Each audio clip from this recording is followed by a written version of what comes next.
Hello, everyone. Hello, City Europe. We are producing some content about the current situation. We gather that information under our project called City Europe Connect.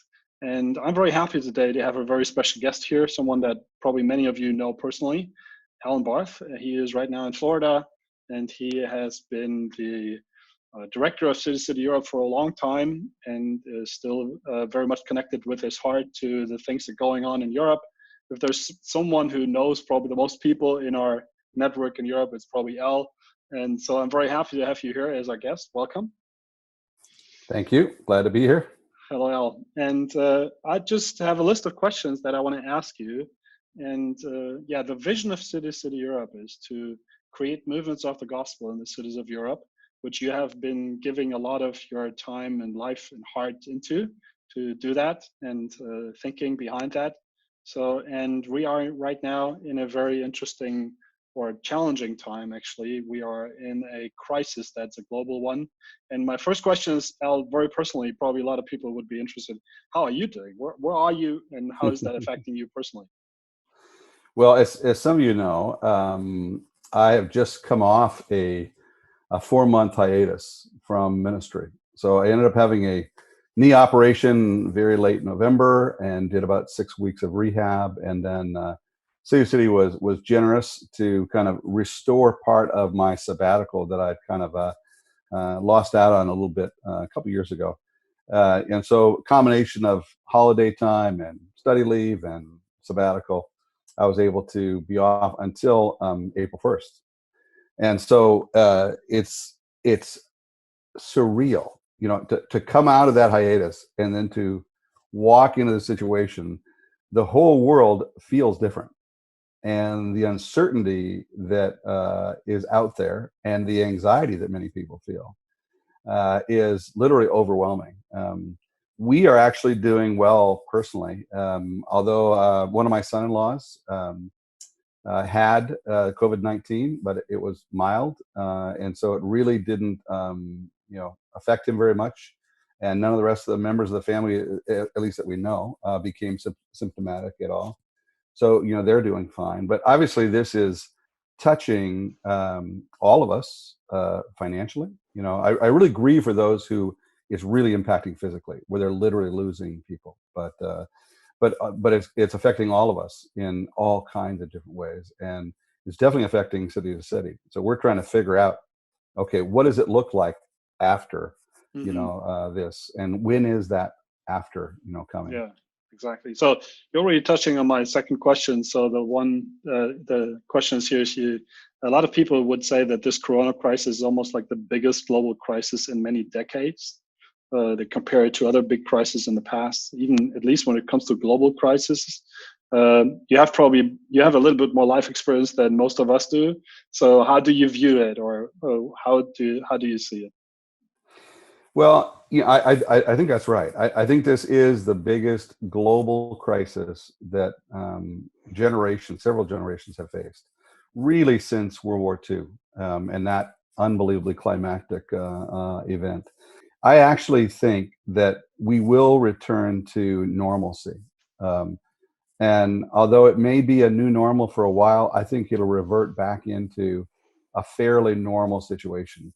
So when you look at the history of the world and you look at things like what they call the Spanish, flu epidemic of the early 1900s, or you look back at Europe's dealing with the plague at different times, or worldwide war, that is affected and that kind of thing. In all those situations, the time passed. The people had to deal with the crisis, but there was a time at which it was normal again. And in one sense, I said something the other day to a colleague, I think, but because they were talking about, oh, what change will this bring about in the church and all these kinds of things. And one of the things I said is that nothing ever replaces a human embrace, a touch, a warm handshake, that one-to-one interaction where we're literally in the same room together and able to feel and empathize, sympathize, be with one another. So I'm sure, unless the Lord comes back, before this thing's over. Yeah. That there will be that normalcy again, and that things aren't going to be so strange. And so in the meantime, I think we have to be calm, resolute. We keep doing what God has called us to do. That, you know, the church has really, and this may go to a different question that you want to ask later, but as I look at history, the church has been amazingly responsive to Mm-hmm. crises, whether it's been persecution, whether it's been literally disease and that kind of thing, famine.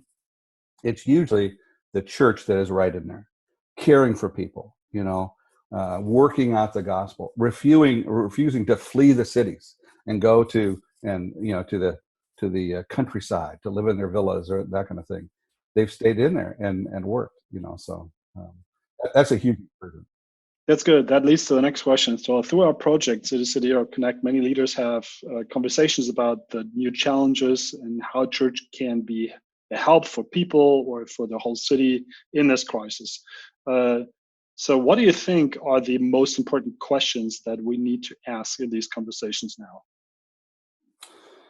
Yeah. So let me interact with that in a couple different ways. One is that I actually think the pandemic could serve as a corrective to us as church leaders and to churches in a number of different ways.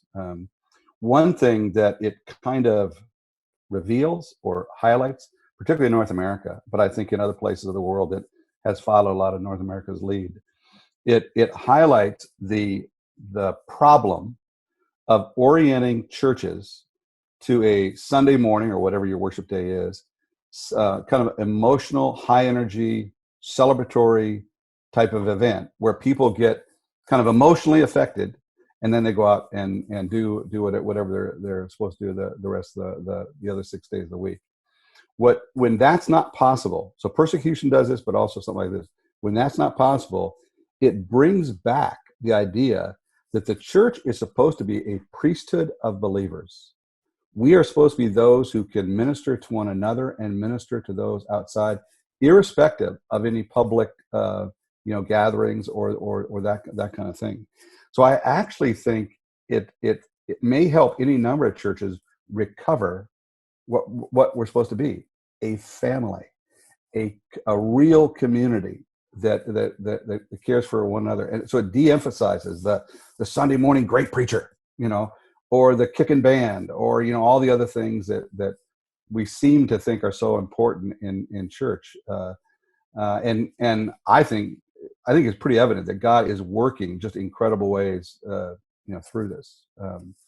I think in times like this, so a second kind of way to interact with that is the one of the positive sides of crises like the 9/11 event or like this is that it removes the notion that people have that they're in control.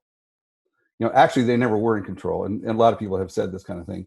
But it reminds them that they're actually in control of very little in their existence.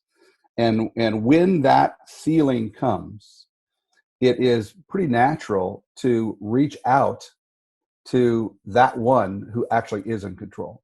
And that's one of the I think one of the really, kind of comforting things is that we have a God that's actually in control of these things. So no matter whether it even results in our death or financial devastation or, the decimation of our population, we can know that God's absolutely in control. So next question is a little bit, widen the perspective. So I know that you are not only working or have been working in Europe and North America, but also in Africa and other parts of the world where people have seen more real crisis in their lifetime than probably we do here. Is this crisis so intense for us because we're maybe not used to it? And is there something we can learn from these places, or what the church experiences there that we can learn here? I think that you're probably right in. I mean, there's kind of an assumption in your question that because for the most part, Northern Europeans and North Americans have really not experienced much crisis for at least 60 years or so. that it is hitting us harder emotionally than other places in the world. One of the comments, I've never done anything in China. The closest I've been to China is Hong Kong, which is part of China right now, but it's very different. But one of our colleagues that leads a network there called Grace of the City, he's an amazing leader. But for him, part of his reaction was, this isn't that big a deal. I mean, he didn't say that, but that's the way I kind of read him. We've not been able to meet publicly as churches, hardly at all, and in certain situations you can kind of do it, but in other situations you get arrested, you get thrown in prison, they take your assets away and all that kind of thing. So this isn't that radical a shift. In many of the Islamic countries that have kind of harsh, leadership, it's been very difficult to meet publicly. For the most part in Iran, churches haven't been able to meet publicly. So what do? Okay, well, there's all these other means of being church, of doing church, in small groups. And now we're relying upon, technological resources, which are amazing. I mean, it's incredible that you can connect with other people in your small group Bible study and really experience intimacy. You can't do that with the whole church, I don't think, but I think you can do it with the 6, the 8, the 10 other people that you really know intimately. And this kind of technology brings us in much closer relationship than had you experienced the bubonic plague, in the past. You literally had to be physically distant and had no communication. There was no ability. But yeah, I think it hits us harder, not only because we're not used to it, but because we've been lulled into this feeling of we can't be touched, and whereas the other parts of the world are often dealing with violence, and they're dealing with famine, they're dealing with deprivation, they're dealing with disease, all these kinds of things. So before I ask the last question, one other question is, if you look at the city movement, and you know it pretty well, so a lot of the leaders, faces the dynamic in it. You have seen the history and the presence of it. So if you look at City Europe in this whole situation, what gives you hope? So what is it that convinces you that there's something hopeful in this movement? I think that there's been a growing, developing movement of the gospel in Europe now for maybe 20 years or more. That I think that city to city and city Europe are playing a significant role in. So as the city Europe network has developed and it's become more leaders, more churches in more cities and places and all that kind of thing, it's really had a really good influence, because there's a spirit of generosity there. There is availability of all kinds of resources and thought and that kind of thing that has helped. But I think there's been a change, a tidal shift, and that the gospel is growing in Europe, and it will continue to grow. And if anything, this COVID-19 thing could further awaken any number of Europeans who've really had very little, reason to think about God, or have been very resistant to even consider spiritual things, to begin considering, spiritual questions and answers and that sort of thing. When I look at what's going on, even in the UK, which has been highly Christianized, but the advance of the gospel is really moving quickly there. When I look at other places in Europe that many people would have said, 25 years ago, it's dead, the church is going to die, it's going to be gone, or whatever. You see it throughout France, throughout Germany, throughout Italy, throughout Spain, throughout Greece, throughout all these different places. The gospel is gaining greater and greater momentum. So there may be temporary setbacks, in certain curbs and that kind of thing, for the next year or so. But I see the movement advancing, and I think it'll be a movement that supersedes any one network or movement. So I'm really glad that City Europe is performing its function, but it's only one of a number of networks and movements or whatever that are working in ways that are advancing the gospel, so that virtually every European could be reached with the gospel. Great, Al. Thank you. that is basically already answered my last question about, what is the hopeful story that you would like to see in Europe happening. So Al, thank you very much for your time. Thank you for your answers, very inspiring and thoughtful. And thank you for being someone who is still very much with your heart and your mind praying and working towards leaders in Europe, helping creating movements of the gospel. Thank you for being a part of this work and the network that we are trying to build together. And yeah, I hope that conversations like this are helpful for local leaders in cities and churches to create movements of the gospel, to be a light in the darkness, in the personal challenging situations, in congregations and communities, and in the whole city. I think it's a great opportunity for the church to be light and salt in our cities. And some of the ideas that you all shared are definitely helpful to think that direction. And we hope that you feel encouraged and blessed. And if there's anything that City Europe or any of us can do for you and help you with, that's what we're there for. And yeah, thank you very much, Al, and goodbye to you all. Thank you very much. Glad to be with you guys.